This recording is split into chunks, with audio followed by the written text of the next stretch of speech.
সবাইকে আসসালামু আলাইকুম। আমরা যে মাঠে চলে এসেছি ধনিয়া পাতা তোলার জন্যে, এর মধ্যে একটা গরু চলে আসছে। আর এসেই তো ক্ষেত খামারের মধ্যে মোটামুটি দৌড়দৌড়ি শুরু করে দিয়েছে। ভয়ও পেয়েছিলাম একটু। তারপর আমরা ধনিয়া পাতা তুললাম। তারপরে গরু দেখো, হ্যাঁ গরু এসেছে, কিছু বলবে না। তারপরে আমরা ধনিয়া পাতা তুলতে তুলতে সে কী যে ঘ্রাণ, রাস্তা দিয়ে হেঁটে গেলেও যেন ঘ্রাণে একদম মোহিত হয়ে যায়। দেশি ধনিয়া পাতা অনেক সুন্দর। আরে সুরা তুলে তো মোটামুটি একেবারে সেই খুশি। মা দেখো কতগুলো ফুল, এগুলো দিয়ে তোমার জন্য একটা গিফট বানাবো, সুন্দর করে দেখো। আচ্ছা ঠিক আছে, তুমি সুন্দর করে গিফট বানিও।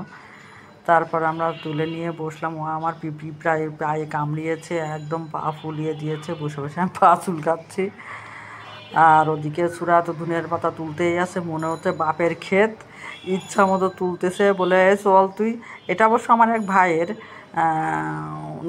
মানে ধনিয়া ক্ষেতটা। তারপরে আমরা তুলে নিয়ে চলে আসব। এর মধ্যে দেখি যে লালু, আর লালু তো হচ্ছে গিয়ে আমাদের বডিগার্ড, সে কোথায় ছিল দৌড়ে আসলো। আসার পরে চলো আমরা বাড়িতে যাই। তো যাও, আপনারা সবাই ভালো থাকবেন, দোয়া করবেন। ওকে, চলো লালু। সবাইকে আল্লাহ হাফেজ।